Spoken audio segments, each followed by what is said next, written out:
गुरुजी को गुरुजी को कोटि कोटि नमन करता हूँ। थैंक यू गॉड कि आज की ये अपॉर्चुनिटी मुझे मिली है होस्ट करने की। तो दोस्तों, आप सभी का आज के इस एटीट्यूड सेशन में हार्दिक हार्दिक हार्दिक स्वागत है। हम हमेशा की तरह फ्राइडे का इंतजार करते रहते हैं, जहाँ पे हमारे गुरुजी बहुत सारे बातों को ऐसी इस तरीके से हमारे सामने रखते हैं कि हर एक बात दिल को छू जाती है। हमारे गुरुजी, हमारे भाग्य विधाता, हमारे मेंटर श्री रविंद्र जी राठौड़ सर, जिनको पूरे भारत भर से एज अ स्पीकर आमंत्रित किया जा रहा है दोस्तों, और लाखों लोगों के भाग्य विधाता है हमारे गुरुजी, जिनके एक एक शब्द में ऐसी धार है जो हमारे अंदर के शत्रु को मार गिराती है और सबको एक योद्धा के रूप में निखर आने के लिए तैयार करती है। तो दोस्तों, एक योद्धा ही है एक अच्छे योद्धा होने के रहस्य को सिखा सकते हैं। तो आइए दोस्तों, हम सब मिलकर इस वर्चुअल स्टेज पे आमंत्रित करते हैं हमारे गुरुजी, हमारे mentor, emeralds going diamonds, Shri Ravindra ji Rathore sir. Welcome गुरुजी, स्वागत है गुरुजी आपका, स्वागत है गुरुजी आपका। Thank you Santosh ji, thanks a lot. तो चलिए दोस्तों, इस महीने की ये पहली मीटिंग हम लोग कर रहे हैं एटीट्यूड सेशन, और इस माह में बिजी होने के कारण, बाहर होने के कारण मैं इस मीटिंग को नहीं कर पाया। और बहुत सारे लोगों ने कहा नहीं सर एटीट्यूड सेशन चाहिए, मतलब चाहिए। तो आज मैंने इस काम को अंजाम देने का सोचा। मैं बड़ा खुश हूँ, बड़ा अच्छा लग रहा है और बहुत परिवार बढ़ते जा रहा है। तो आज के एटीट्यूड सेशन में हमने जो टॉपिक रखा है वो रखा है महान योद्धा। बहुत बार हम सब बिजनेस करने का निर्णय तो लेते हैं, पर बहुत सारे चैलेंजेस से हम लोग घिर जाते हैं। छोटे छोटे चैलेंज हमारे सामने चट्टान से आकर खड़े हो जाते हैं और हम दम तोड़ देते हैं। चूंकि मैं लेक्चरर हूँ, बहुत सारी किताबें मैंने पढ़ी है, पढ़ता हूँ और आगे भी पढ़ता रहूँगा।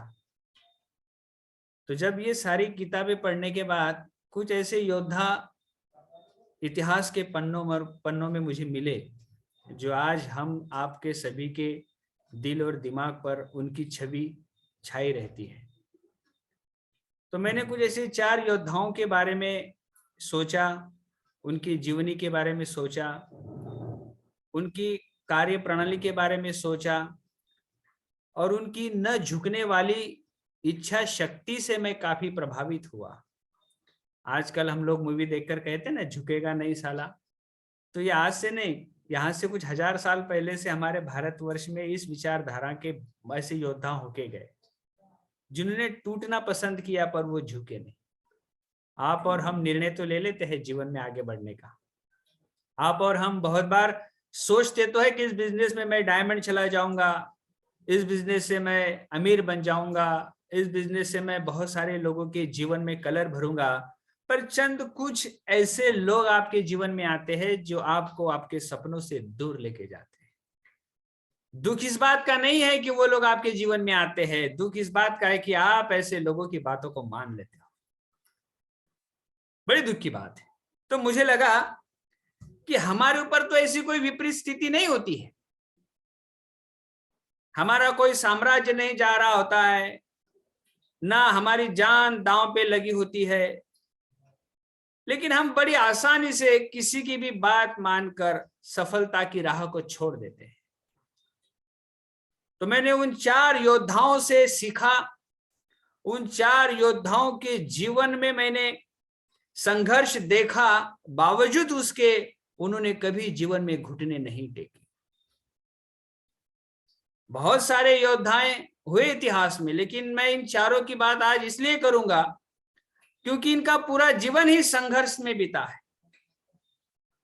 और उसमें से दोनों को तो अपने प्राण तक त्यागने पड़े, लेकिन उन्होंने झुकना पसंद नहीं किया। हमारे साथ ऐसा क्या हो जाता है कि हम अपने सपनों के साथ में समझौता कर लेते हैं। जब मौका हमें मिलता है अपने व्यक्तित्व को निखारने का, अपने व्यवसाय को बढ़ाकर संपूर्ण भारत वर्ष में अपने साम्राज्य का विस्तार करने का मौका मिल जाता है, पर हम क्यों चूक जाते हैं? तो मुझे लगा कि एक बार उन योद्धाओं की जीवनियों का सार आप लोगों के सामने रखा जाए और आप भी उन्हीं के जैसा अड़िग होकर, जिद्दी होकर, बिल्कुल पैशनेट और कोई समझौता नहीं सिवाय सफलता के, कोई समझौता नहीं, फिर जो जितना कुछ भी दांव पे लगाना पड़े हम उसके लिए पूरी तरह से तैयार है, क्योंकि आज जो वर्तमान में हमारा जीवन है, इस जीवन को बदलने का रास्ता अगर हमें मिल गया है तो संसार की कोई ताकत हमें हमारे मंजिल से दूर लेके नहीं जा सकती। लेकिन बहुत बार अज्ञानता के कारण, डर के कारण, आलस्य के कारण, न जाने अरे गहरे लोगों का प्रभाव हमारे ऊपर पड़ जाता है और उनके डर और खौफ में हम बड़ी से बड़ी मंजिल को पाने से चूक जाते हैं। आज के बाद आप सभी का खून खोलने लगेगा, उत्साह से आपका रोम रोम चीख चीख कर आपसे कहेगा yes I can do it. आपको कोई रोकेगा नहीं आज के बाद। और ये ऐसा नहीं है कि आप जानते नहीं हो इन चीजों के बारे में, आप बखूबी जानते हो। और जिन योद्धाओं का मैं जिक्र करने वाला हूं आप तो उनको अच्छे से जानते हो, बावजूद इसके हम सीख नहीं लेते हैं, हम सीख नहीं लेते हैं और जो भी ज्ञान अर्जित करते हैं ना, हम उसको अपने जीवन में उसको इंप्लीमेंट नहीं कर पाते, उनको लागू नहीं कर पाते। तो सकल पदार्थ है जग माही, कर्महीन नर पावत नाही। हमारे गुरुजी बार बार इस बात को दोहराते रहते, बार बार दोहराते। संसार में ऐसा कुछ भी नहीं है, अगर आपसे पहले किसी एक इंसान ने उसको अगर हासिल किया है तो 100% संभावनाएं है कि आप उसे हासिल कर सकते हो, बशर्ते आपको वो करना होगा। जिस सफल इंसान को आप सफलता के शिखर पर देख रहे हो, उसकी जीवन शैली, उसकी कार्य प्रणाली, उसकी डिप्लोमेसी आपको बार बार सोचनी, समझनी और अपने जीवन में लागू करनी है। दिल्ली के बहुत बड़े राजा हुआ करते थे पृथ्वीराज चौहान, बहुत बड़े राजा हुआ करते थे। उस समय उनका कोई सानी नहीं था, विशाल साम्राज्य का विस्तार था। जो राज गद्दी उनको मिली वो पूरे शिद्दत से उसका निर्वहन कर रहे थे। पर आप, मैं यहां पे जिक्र करूंगा जयचंद का, और उन्होंने पृथ्वीराज चौहान को रोकने के लिए मोहम्मद घोरी को बुलाया और बाधा बनने की कोशिश की। लेकिन यहां बात तो कुछ और थी। घोरी आया तो सही, लेकिन बुरी तरह हारकर कैदी बन गया। गिड़गिड़ाने लगा, जिंदगी की भीख मांगने लगा और कहने लगा कि इस भारतवर्ष में जो राजा महाराजाएं हैं, हमने सुना है कि वो बड़े दयालु होते हैं, दुश्मन को भी माफ कर देते हैं। तो पृथ्वीराज आप हमें माफ कर दो। पृथ्वीराज जी ने उनसे कहा कि दोबारा आप कभी इधर आंख उठाकर नहीं देखोगे तो मैं छोड़ दूंगा। अब इसमें सोचने वाली बात यह भी है कि घोरी का अपमान हुआ, वो भी राजा था, अपमान हुआ उसका। अब नोटिस करने लायक बात यह है कि अगर किसी वीर का अपमान होता है तो वो अपमान उसके वीर, उसके पराक्रम, उसके साहस और उसके शौर्य को जन्म देता है। लिखना इस बात को आप, यदि किसी वीर का अपमान होता है तो उस वीर का साहस, पराक्रम और शौर्य जन्म लेता है। और यदि अपमान कायर का होता है तो वो मैदान छोड़ के भाग जाता है। घुटन सी महसूस होने लगी मोहम्मद घुरी को। दोबारा वापस से एक बार चलकर और आए और इस बार भी उसे मुक्की खानी पड़ी। इतिहास के पन्नों में दर्ज है दोस्तों, घोरी और बोलता था एक बार और वो और आता था और मुक्की खाता था और वापस जाता था और जाकर बोलता था एक बार और। बार बार बार बार बार बार 17 बार उसने आक्रमण किया, 17 बार आक्रमण किया। और जब 17वीं बार युद्ध हो रहा था तो रात के समय घोरी ने पूछा अपने सेनापतियों से, ये 17वीं बार की बात बता रहा हूं मैं आपको। अब घोरी की भी तो देखने वाली बात है कि भाई हार मानने को तैयार नहीं है, 17वीं बार आक्रमण कर रहा है, एक बार और। उसे पता है मैं हार रहा हूं, मैं मात खा रहा हूं, मेरी सेनाएं मर रही है, लेकिन एक बार और। 17वीं बार जब वो मैदान जंग में था, रात के समय उसने सेनापति से पूछा कि हमारे कितने लोग मारे गए। तो सेनापति ने कहा तकरीबन 80,000 और पृथ्वीराज चौहान के बोला 15,000। तो उसने कहा, गौर से सुनो मेरी बात को, उन्होंने क्या कहा? उन्होंने कहा कि दूर दूर तक हमारी जीत की कोई संभावना नहीं है। तो सेनापति ने कहा कि आप नकारात्मक बातें क्यों कर रहे हो, हम क्यों नहीं जीत सकते? तब घोरी ने कहा इस युद्ध को जीतने के लिए हमारे पास कोई ठोस वजह नहीं है। पॉइंट टू बी नोटेड, जीवन में जिस भी उपलब्धि की आप मनोकामना कर रहे हो, जो भी चाहत आपकी है, अगर उसके लिए आपके पास कोई ठोस वजह नहीं है, कोई ठोस कारण नहीं है, तो आप जीत ही नहीं सकते हो। तब उन्होंने कहा कि हम तो महज एक जमीन के टुकड़े के लिए लड़ रहे हैं, लेकिन ये जो भारतीय लोग हैं ना, ये जो हिंदुस्तानी लोग हैं ना, ये अपने जमीन को मां कह के बुलाते, ये बड़े जज्बाती होते हैं, ये जज्बात के साथ में हमारे साथ लड़ रहे हैं, और जहां पे जज्बात आ जाता है ना, तो हम वहां पर दूर दूर तक जीत नहीं सकते हैं। उनके पास ठोस वजह है, वो अपनी मातृभूमि की रक्षा के लिए लड़ रहे हैं। तो यदि आप भी अपने जीवन में बड़ी उपलब्धि हासिल नहीं कर पा रहे हो, अपनी मंजिल तक नहीं पहुंच पा रहे हो, तो शायद आपके पास में उसको जीतने की कोई ठोस वजह नहीं है, उसको हासिल करने की कोई ठोस वजह नहीं है। इसलिए फाइंड आउट योर ड्रीम, आपका इमोशनल ड्रीम बाहर काढ़िए, आप एक ठोस वजह को बाहर काढ़िए, आप निकालिए उसे बाहर, ये निकालना होगा आपको बाहर। फिर मोहम्मद घोरी ने कहा तो ये जितना असंभव है, अब हमें गलत दिशा में गलत तरीके से जीतना होगा, नहीं तो पृथ्वीराज चौहान हमें पूरे जीवन में कभी जीतने नहीं देगा, क्योंकि हम 17 बार आक्रमण कर चुके हैं। और जब रात में युद्ध का एक कानून था, एक नियम था कि शाम 5 बजे के बाद, सूरज ढलने के बाद सभी सेनाएं अपने अपने शामियाने में अपनी अपनी जगह पर होगी, कोई युद्ध नहीं होगा। दूसरे दिन जब सूरज निकलेगा तब युद्ध होगा। लेकिन मोहम्मद घोरी ने युद्ध के कानून को तोड़ दिया और रात में सोते हुए सेना के ऊपर आक्रमण धावा बोल दिया, शामियाना जला दिया, तंबू उखाड़ दिए, और रात में धोखे से पृथ्वीराज चौहान को उन्होंने बंदी बना लिया। अब मेरा सवाल है आपसे, क्या पृथ्वीराज चौहान झुके?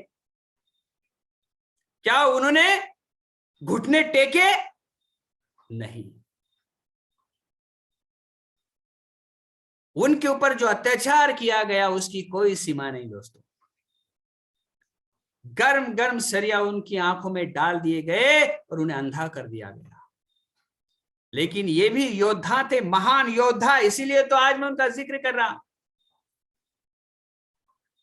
कवि चंद्र वरदाई को और पृथ्वीराज चौहान को, दोनों को बंदी बना लिया था, और बहुत सारी सेनाओं को बंदी बनाकर वो लेके गए अपनी भूमि, अपनी सरजमीन पर, और पूछे गए लेकिन कभी जबान नहीं खोली, अड़िग रहे अपनी बातों के ऊपर। और फिर चंद्रवरदाई ने बताया कि ये जो पृथ्वीराज चौहान है ना, ये आवाज, ये ध्वनि की दिशा में वार कर देता है। बोले झूठ बोल रहे हैं आप, ऐसे कैसे हो सकता है? तो चलो एक खेल ये भी खेल लेते हैं। इसको विस्तार से बताऊंगा तो काफी समय लग जाएगा, क्योंकि बड़ा रोमांचित प्रसंग है ये जीवन का।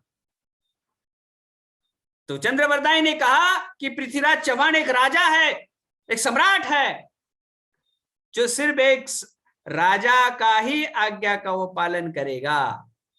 तो आप ही मोहम्मद घुरी, आप ही कहोगे तो वो मानेंगे। बड़ी सभा में घंटा बांध दी गई, टांग दी गई, और घंटा के ऊपर प्रहार करना था।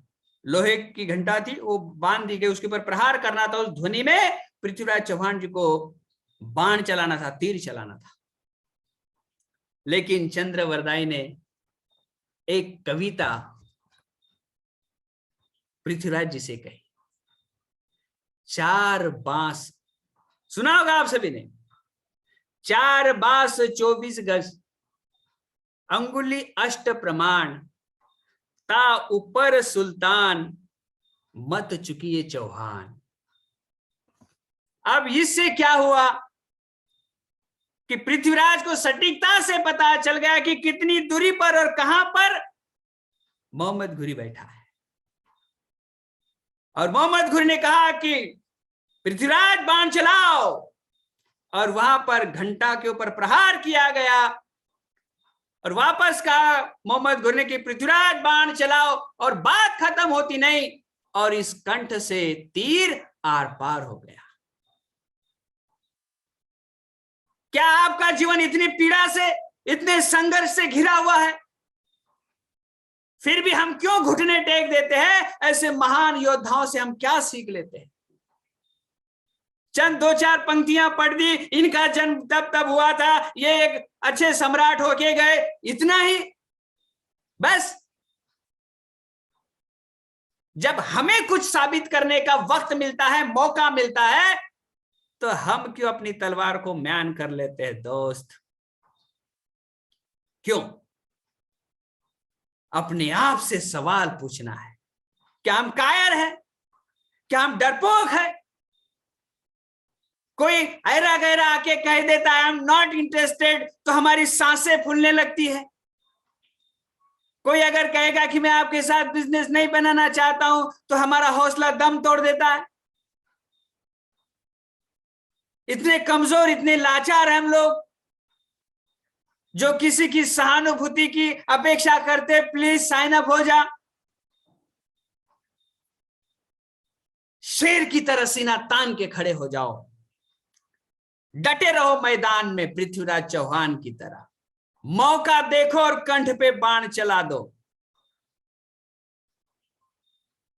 अब दूसरे योद्धा के बारे में बात कहूंगा मैं। नीले घोड़े पे सवार, मेवाड़ रो सरदार, महाराणा प्रताप। सम्राट अकबर का साम्राज्य का विस्तार पूरे भारतवर्ष में था, पूरे भारतवर्ष में। अकबर एक महान सम्राट थे, और उनकी महानता के किस्से पढ़ाए जाते हैं। और डिप्लोमेटिकली भी वो बड़े चतुर थे साम्राज्य का विस्तार करने में। और उन्होंने बड़े डिप्लोमेटिकली राजस्थान के तमाम राजाओं को अपने पक्ष में कर लिया। तोडरमल, सूरजमल, जयसिंह, इस तमाम राजाओं को अपने पक्ष में कर लिया। सारा राजस्थान उनके पक्ष में आ गया, सिवाय मेवाड़ के। सिवाय मेवाड़ के महाराणा प्रताप ने कहा ना, मैं तो मेरे मेवाड़ को नहीं देने वाला। अरवली पर्वत में बचपन से खेले थे। हल्दी घाटी की लड़ाई हुई दोस्तों, संग्राम हुआ। 16वीं शताब्दी की बात है, बड़ा संग्राम हुआ। एक तरफ 80,000 की सेना अकबर की और दूसरी तरफ महज 15,000 की सेना। हल्दी घाटी की लड़ाई बड़ी चतुरता से लड़े। अकबर कभी जीते नहीं और महाराणा कभी हारे नहीं, नेवर।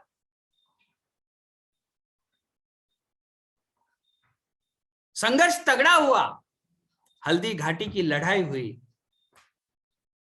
महाराणा प्रताप को जीतना संभव नहीं हुआ, मना कर दिया उन्होंने घुटने टेकने से।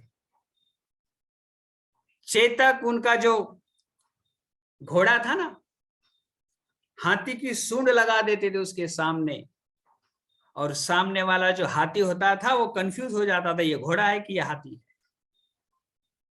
चेतक को बड़े प्यार से संभाला उन्होंने, चेतक में उनकी जान थी। और एक हाथी भी था महाराणा प्रताप के पास जिसका नाम था राम प्रसाद। दोस्तों, उस हाथी ने उस जंग में इतने सारे हाथियों को मारा, घोड़ों को मारा। तो अकबर का कहना था कि ये हाथी मुझे चाहिए, ये हाथी मुझे चाहिए। और बहुत सारे हाथियों से घेर कर उस युद्ध में उस राम प्रसाद को अकबर अपने साथ लेके गए। और अकबर ने कहा कि इसको खिलाइए पिलाइए, उसको तरोताजा रखिए, क्योंकि हम युद्ध में इसका इस्तेमाल करना चाहते हैं। तो देखिए स्वामी निष्ठा क्या होती है। जैसे ही वो हाथी को समझ में आ गया कि मैं मेरे स्वामी के साथ नहीं बल्कि स्वामी के शत्रु के साथ हूं, तो 28 दिन उन्होंने अन्न का त्याग कर दिया, कुछ खाया नहीं उन्होंने। राम प्रसाद हाथी ने कुछ भी नहीं खाया और 28 दिन के बाद भूखे भूखे प्राण त्याग दिए। ये होता है प्यार। तो अकबर ने कहा कि मैं महाराणा प्रताप की बराबरी कभी नहीं कर सकता हूं। और उसी हल्दी घाटी में बहलोल खान को महाराणा प्रताप ने अपने तलवार की एक वार से घोड़े के साथ में काट दिया था। उनको भी और घोड़े को भी 2 हिस्सों में बांट दिया था, क्योंकि लड़ाई अपनी मातृभूमि के लिए थी। मैं मेरा मेवाड़ नहीं दूंगा। आदिवासी भिल्लों को अरवली पर्वत में साथ लेकर संघर्ष करते रहे, लेकिन अकबर को संभव नहीं हुआ। बहुत सारे राजाओं को भेजा, लेकिन बार बार मुक्की खाकर सब वापस ही लौट रहे थे। तो हमारा जीवन तो इतना संघर्ष से भरा नहीं है, तो हम क्यों घुटने टेक देते? जब अपने आप को साबित करने का वक्त आता है, अपने साम्राज्य का विस्तार करने का वक्त आता है, हम क्यों घुटने टेक देते हैं? फाइनली एक दिन जब वो शेर की शिकार कर रहे थे, तो एक एक्सीडेंट के दौरान एक अपघात हुआ और महाराणा प्रताप इस दुनिया को छोड़ के चले गए। और अकबर भी बड़े महान थे, वो उस वक्त रोए कि हम एक स्वाभिमानी सर्वश्रेष्ठ राजा को खो दिए हैं। ये होता है जज्बा, ये होता है जुनून कि आपके दुश्मन को भी लगे कि इस योद्धा में बात थी। लेकिन हम जीवन में हर एक कदम पे डरते हैं, आलस्य से घिर जाते हैं, संघर्ष हमारे सामने चट्टान से बन के खड़े हो जाते हैं और हम घुटनों पे आ जाते हैं। सीख लेने की आवश्यकता है ऐसे तमाम योद्धाओं से। क्या आज हमें लड़ना है किसी राजा महाराजाओं से? नहीं, आज लड़ाई हमारी अपने आप से है। आज जयचंद बाहर नहीं, हमारे भीतर बैठा है। आज हमें रोकने वाला कोई बाहर नहीं, वो हमारे अंदर बैठा है, जो बार बार हमें हमारे लक्ष्य से विचलित कर देता है। उस अंदर बैठे जयचंद को निकाल बाहर फेंकना है, या अपनी नजरें अपनी सफलता के ऊपर गाड़ के रखनी है। अपने आप को बार बार कहना है, तू तो शहंशाह की औलाद है, तू जीत के रहेगा, असंभव कुछ भी नहीं है। तो हो सकता है कि आपकी ये सही सोच आपको सफलता के शिखर पर लेके जाए।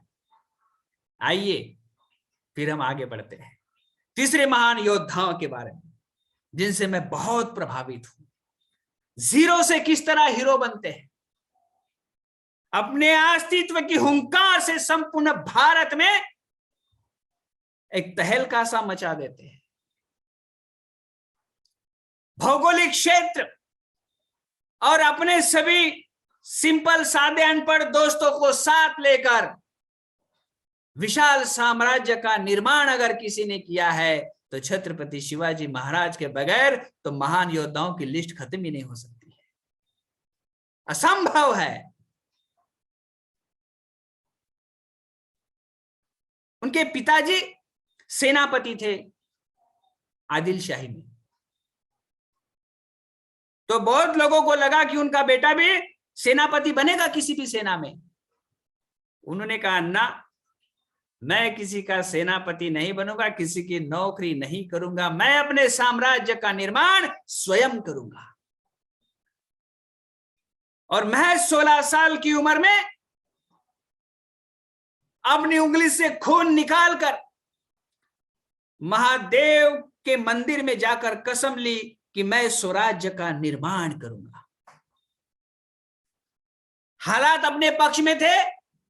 विशाल का मुगल साम्राज्य, पोर्तुगीज, डच, अंग्रेज, आदिल शाही, निजाम शाही, कुतुब शाही, न जाने कितने सारे साम्राज्य का पहले से ही विस्तार हो चुका था। उसमें छोटा सा पानी का बुलबुला कहता है कि मैं समंदर बनने जा रहा हूं, छोटा सा पानी का बुलबुला। तो पहले एक फोर्ट को, एक किले को जीता तो किसी ने नोटिस ही नहीं किया, और धीरे धीरे फिर कोंढाना वगैरह जीतते जीतते जीतते सभी की आंखें खड़ी हो गई, सभी के बाल खड़े हो गए कि ये कौन आ गया 16-17 साल का लड़का। और पता चला अरे ये तो शहाजी राजे भोसले जी का बेटा है जो अपने यहां सेनापति है। तो उनको बंदी बना लिया गया 7 साल के लिए। फिर 7 साल इन्होंने किसी किले के ऊपर आक्रमण नहीं किया। इस 7 साल में उन्होंने अपनी सेना को मजबूत किया। छत्रपति शिवाजी महाराज सब इस सेना को मजबूत किया, लोगों को एक साथ लेके आए, और इसे कहते ना बेस्ट लीडरशिप, असंभव को भी संभव कर दे। उन तमाम लोगों में राष्ट्रभूमि के लिए सम्मान जगा दे, जज्बाती बना दे, और उनको साथ में लेकर कहा कि हम तो स्वराज्य का निर्माण करके रहेंगे। लोग आते गए, मिलते गए, और विशाल सेना बनती गई। दोस्तों अब रुके नहीं। फिर अफजल खान को भेजा गया, सिद्दी जोहर को भेजा गया, शाइस्ते खान को भेजा गया, बात बनी नहीं। दोस्तों इतिहास आप सब जानते हो।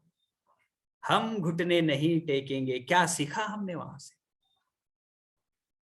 औरंगजेब को लगा कि ये एक हिंदू राजा को भेजते हम, और मिर्जा राजे जयसिंह को भेजा, और साथ में दिलेर खान को भेजा, और फिर उन्होंने पन्हाला के ऊपर आक्रमण करके उस किले को जीत लिया। अब बताइए, मैं हमेशा मीटिंग में कहता हूं, आप लोगों ने बहुत बार सुना होगा कि यदि आप कुछ चाहते हो तो आपको कुछ दांव पे लगाना होगा, बहुत कुछ चाहते हो तो बहुत कुछ दांव पे लगाना होगा, और जिस दिन आप सब कुछ चाहते हो तो आपको सब कुछ दांव पे लगाना होगा। अब वो अपने साम्राज्य का विस्तार चाहते थे छत्रपति शिवाजी महाराज। अपने 9 साल के बेटे को लेकर मिर्जा राजे जयसिंह के पास चले गए सुलह करने के लिए। हार के कारण बहुत सारे स्वर्ण मुद्राएं, बहुत सारी धनराशि उनको देनी पड़ी, और अपने 9 साल के बेटे को भी उनके अंकित उनको रखना पड़ा। एक बाप जब शत्रुओं के पास अपने 9 साल के बेटे को छोड़ के आ रहा है तो आप सोच सकते हो उस बाप पर क्या बीत रही होगी। यूं ही नहीं दोस्तों, साम्राज्य का विस्तार या निर्माण होता है, सब कुछ दांव पे लगाना पड़ता है। हमें तो चाहिए सब कुछ, लेकिन जब दांव पे लगाने का वक्त आएगा ना तो हम पीछे कदम हटा लेते हैं दोस्त। और फिर उसी 9 साल के बेटे को लेकर आगरा चले गए, और बड़ी खूबसूरती से, बड़ी आराम से इतने बड़े मुगल एम्पायर से छूटकर आराम से अपने यहां आ गए। That is great. क्या कहे हम इसे? क्या इतने संकट से हम घिरे हैं? नहीं दोस्तों, लेकिन इन लोगों ने, इन योद्धाओं ने अपने जीवन में कभी घुटने नहीं टेके और वापस से आकर वापस अपने साम्राज्य का विस्तार किया और लगभग पूरे जीवन में 232 किले उन्होंने अपने नाम कर दिए। हमारे पास क्या है? विरासत में हम छोड़ के क्या जा रहे हैं? अपने बच्चों के सामने हम क्या रोल मॉडल बन रहे हैं? अगर आपके बच्चों का हौसला बढ़ाने के लिए आपको अगर किसी और का उदाहरण देना पड़ रहा है तो थू है आपके जीवन पर। आपका बेटा बस आपसे कहे, पापा मैं आपके जैसा बनना चाहता हूं, आप मेरे रोल मॉडल हो, आप मेरे हीरो हो, आपको पूरी दुनिया जानती है, आप इस बिजनेस में क्राउन हो, ये सक्सेस है आपके जीवन का। या फिर कुछ वक्त के बाद कहो, बेटा मैंने तो बिजनेस स्टार्ट किया था पर इतना लाचार कमजोर हो किसी ने सुना ही नहीं, मैं तो डरपोक हूं बेटा, फोन कॉल करते डरता था, मीटिंग करते वक्त डरता था, किसी ने सीरियसली लिया ही नहीं, मैंने बिजनेस छोड़ दिया बेटा, तेरा बाप ना कमजोर है। ऐसे कहोगे आप बच्चों से? या बच्चों के सामने एक उदाहरण सेट करोगे, तू भी एक महान योद्धा की औलाद है और विरासत में बेटा तेरे लिए ना मैं क्राउनशिप का साम्राज्य छोड़ के जाऊंगा, ये वादा है मेरा तुझसे। फिर न जाने मुझे कितनी रात जागना पड़े, कितने घंटों काम करना पड़े, खाने को त्यागना पड़े, नींद को त्यागना पड़े, मैं सब कुछ दांव पे लगाने के लिए तैयार हूं, पर मैं समझौता नहीं करूंगा, मैं मेरे मंजिल को हासिल करके रहूंगा एट एनी कॉस्ट, किसी भी दम पर। तब जाकर यह कुदरत आपके ऊपर मेहरबान होती है, तब जाकर आपके लिए संभावनाएं बनती है। लाचार, कमजोर और बेबस लोगों के नसीब में गरीबी, दुख, पीड़ा लिखी जाती है दोस्तों, लेकिन कुछ योद्धा ऐसे होते जो अपने हाथ से अपने विशाल साम्राज्य का निर्माण करते हैं और न जाने हजारों सालों तक इस संसार में याद रखे जाते हैं। जिन महायोद्धाओं का मैं जिक्र कर रहा हूं, अब मैं जो चौथे योद्धा की बात करने वाला हूं, ये वही 9 साल का लड़का है जो मुगल सल्तनत से सही सलामत वापस आया था और वापस आते आते अपने साथ कवि कलश को लेके आया था। ये कोई और नहीं, छत्रपति संभाजी राजे महज 9 साल की उम्र में मुगल सल्तनत को देख कर आ चुके थे, समझ कर आ चुके थे, और जब उनके पिताजी का देहांत हुआ छत्रपति शिवाजी महाराज का, तो साम्राज्य की बागडोर संभाजी राजे के हाथ में आई। दोस्तों सिर्फ 9 साल उन्होंने साम्राज्य की बागडोर संभाली और इस 9 साल के दरमियान उन्होंने तकरीबन 120 लड़ाइयां लड़ी और पूरे भारतवर्ष में ऐसा कोई योद्धा नहीं है जो 120 लड़ाई लड़ने के बाद कोई लड़ाई में ना हारा हो। इन्होंने 120 लड़ाई में से किसी लड़ाई में हार नहीं मानी, किसी लड़ाई में हार नहीं मानी। औरंगजेब अपनी 8 लाख सेना के साथ में दक्कन में आ गया, 8 लाख सेना के साथ में। नासिक से आप पेट चले जाते हो ना, नासिक जिला है, वहां से अगर आप पेट जाते हो ना, तो नासिक और पेट के बीच में ना एक रामसेज किला पड़ता है। उसे किले को जीतने के लिए औरंगजेब को 8 साल लगे दोस्तों, 8 साल। तब औरंगजेब ने कहा कि एक किले को जीतने के लिए अगर 8 साल लग रहे हैं तो 232 किले जीतने के लिए हमको कितने जन्म लेने पड़ेंगे। एक ही समय पर, एक ही वक्त पर वो जौहर, सिद्दी जौहर से, अंग्रेज से, तमाम उस समय की जितनी भी सल्तनतें थी, तमाम से एक ही वक्त पर लोहा लेते थे, एक ही वक्त पर। लेकिन कभी हार नहीं मानी। कभी कभी तो लगता था दुश्मनों को कि इसके पास में कोई जादुई शक्ति है, क्योंकि कभी इस दिशा में लड़ता है, कभी इस दिशा में लड़ता है। हार नहीं मानी दोस्तों। लेकिन यहां पर भी एक जयचंद काम कर गए दोस्तों। हमें तो अपनों ने लूटा, गैरों में कहां दम था, कश्ती भी डूबी जहां, कश्ती भी डूबी मेरी वहां जहां पानी कम था, अपने नो ही लूट लिया। उनके साले साहब ने धोखे से बता दिया कि ये संगमेश्वर में यहां पर ये सिर्फ कवि के साथ में सिर्फ दो ही है, दो ही निहत्ते है। सिर्फ 8 लाख की सेना कुछ नहीं बिगाड़ सकी दोस्तों, लेकिन महज 2000 सेना ने घेर लिया उनको। अपने जब दगा देते हैं ना दोस्त, इतिहास गवाह है, अपने अपने साथ खड़ा होना बड़ा मुश्किल है। अपनों का अपने साथ खड़ा होना बड़ा मुश्किल है, इतिहास के पन्नों में बताया जाता है। इसलिए आपके साथ अपने आएंगे नहीं आएंगे पता नहीं है, लेकिन संभावना है तो यही बता रही है। लेकिन आपको हौसला बुलंद रखना है, क्योंकि आपकी जान की बाजी नहीं लग रही है दोस्त।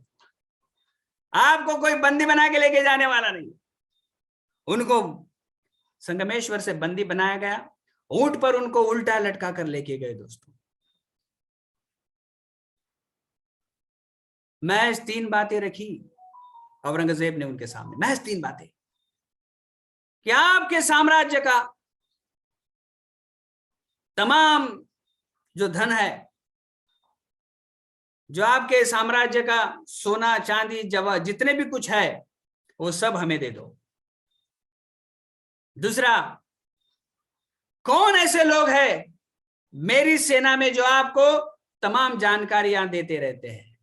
और उन्होंने मर जाना पसंद किया लेकिन झुकना पसंद नहीं किया। लेकिन हमारे साथ ऐसा क्यों होता है कि हम टूट जाते हैं, हम झुक जाते हैं, हम रास्ता मोड़ देते हैं, हम सपनों को भूल जाते हैं और सपनों की दिशा में आगे बढ़ना छोड़ देते हैं। क्यों?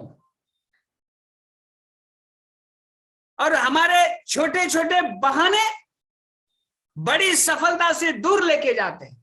सराज टाइम नहीं मिला, सराज घर पे मेहमान थे, ये कोई बहाने हैं? और आप ऐसे अमीर बन जाओगे, आप ऐसे डायमंड ऐसे क्राउन बन जाओगे। आपने दोस्त उस काम को हाथ में लिया है जिस काम से आप आपके जीवन के तमाम चैलेंजेस को चकनाचूर कर सकते हो। पूरे जीवन से पैसों की कमी खत्म हो सकती है। पति पत्नी हर साल विदेश की यात्रा कर सकते हो। विरासत में अपने बच्चों को लेगेसी के तौर पर ये पूरा साम्राज्य छोड़ के जा सकते हो। अगर आप छत्रपति संभाजी महाराज के जैसे बेटों की अपेक्षा करते हो ना, तो आपको छत्रपति शिवाजी महाराज की तरह काम करना पड़ेगा।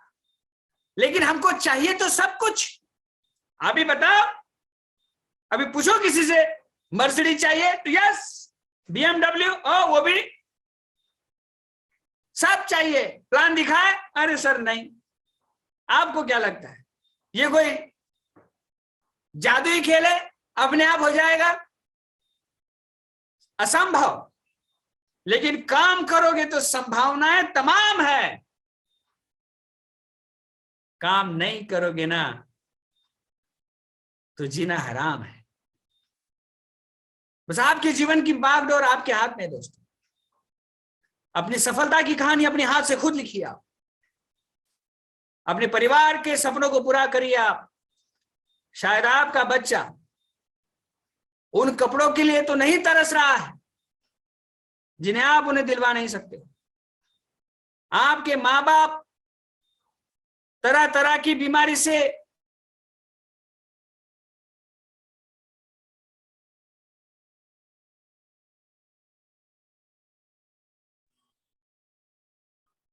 यही होता है जब कुछ चीजें हमारे हाथ में नहीं होती है, फिर भी हमें डटे रहना है, संघर्ष करना है, क्योंकि हम हमारे जीवन को हमारे हिसाब से करने जा रहे हैं। आप तैयार रहिए उस तमाम संघर्ष के लिए। उन तमाम संघर्ष के लिए तैयार रहिए आप जिस संघर्ष को करने से आपका जीवन खूबसूरत बन सकता है। मेरी आवाज आ रही है कुमार सर? जी सर, जी सर। आप तमाम संघर्ष के लिए तैयार है। क्या संघर्ष है दोस्त, क्या संघर्ष है इस बिजनेस में? खाली 2 घंटा 2-4 लोगों से बात करना, ये भी कोई संघर्ष है? धत तेरी की, ये भी संघर्ष? आपने लेकिन उनको चट्टानों सा बना दिया है कि चैलेंज, सर वो फोन नहीं उठा रहा, वो मीटिंग में नहीं आ रहा, उसने हाँ बोला, उसने डॉक्यूमेंट्स नहीं दिए। अरे छोड़ो उसको, दूसरे को ढूंढो। दुनिया वीरों से खाली थोड़ी ना है, दुनिया वीरों से खाली नहीं है दोस्तों। अपनी तलाश को जारी रखिए। आज मैंने दोपहर में बैठे बैठे कविता लिखी, मैं उस कविता को सुनाना चाहूंगा और इस एटीट्यूड सेशन को मैं समाप्त करना चाहूंगा। कविता को जब मैं लिख रहा था बड़ा अच्छा लगा मुझे, और कविता का जो शीर्षक है वो बड़ा खूबसूरत है कि फिर भी तुझे चलना होगा, फिर भी तुझे चलना होगा। पांव में तेरे छाले हो फिर भी तुझे चलना होगा, है घोर अंधेरा जीवन में तो सूरज सा तुझे जलना होगा। आंधिया रोके रास्ता तेरा फिर भी तुझे चलना होगा, फिर भी तुझे चलना होगा। लाख ताने मारे दुनिया, लाख ताने मारे दुनिया, बातों को सारी भूलना होगा। हो घोर तपिश सूरज सी फिर भी तुझे सहना होगा। रोके कदम बाधाएं तमाम, रोके कदम बाधाएं तमाम, फिर भी तुझे चलना होगा, फिर भी तुझे चलना होगा। हो तेरे अपने या हो पराए, हो तेरे अपने या हो पराए, सभी से हर रोज तुझे मिलना होगा। हर ना को मात देकर फूल सा तुझे खिलना होगा।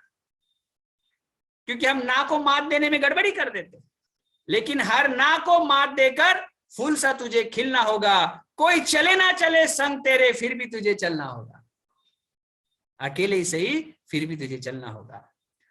असफलताओं से घिरो फिर भी हरदम सांस भरना होगा। कोशिश तमाम कर रहे हो आप, लेकिन कोई ज्वाइन नहीं हो रहा है आपके साथ।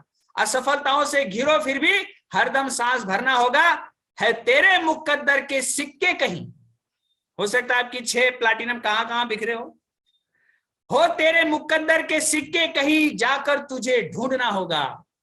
जब तक न हो मंजिल कदमों में तब तक तुझे चलना होगा, तब तक तुझे चलना होगा। ये संघर्ष का रास्ता है दोस्तों, सूरज सा तुझे जलना होगा, जिससे रोशन आपका जहां होगा। तब जब मैं इस कविता को लिख रहा था तब लग रहा था लोग चलना ही बंद कर देते हैं तो मंजिल तक पहुंचेंगे कैसे, कैसे पहुंचेंगे बताइए आप। कुछ भी हो लेकिन आपको चलना ही होगा, क्योंकि ये आपके जीवन का सवाल है दोस्तों, आपको ही कीमत चुकानी पड़ेगी। असंभव ही संसार।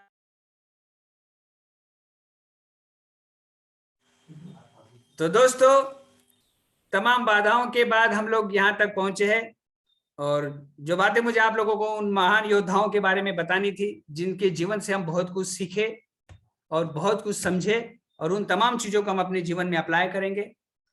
घुटने नहीं टेकेंगे, मरते दम तक लड़ते रहेंगे, हो चाहे कुछ भी, मगर हम डायमंड तो बन के ही रहेंगे। इसी के साथ मैं मेरी वाणी को विराम देता हूं और हैंड ओवर करता हूं आज के होस्ट मिस्टर संतोष कुमार जी की ओर। Santosh ji, over to you. Wow great, बहुत बढ़िया दोस्तों। हम सर के लिए जोरदार तालियां दे सकते हैं, जोरदार डिजिटली क्लैप कीजिए दोस्तों। इतना ज्ञान मिला आज, क्या बताएं, बहुत बढ़िया सर। हम बहुत भगवान के ऋणी है, बहुत ऋणी है कि आप जैसे गुरु हमें मिले हैं इस व्यवसाय में। हमारी जिंदगी बन गई दोस्तों। तो दोस्तों जैसे सर ने कहा, कुछ लाइनें जो लास्ट में कही ना, तो बहुत कुछ हिट कर गई कि कोई चले ना चले साथ हमारे, हमें तो चलना ही होगा।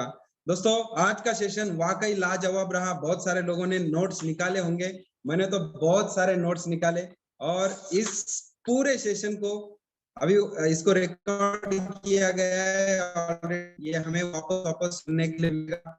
दोस्तों वापस एक बार हमारे जोरदार तालियां देंगे और इस मीटिंग को हम समापन की ओर लेके जाएंगे।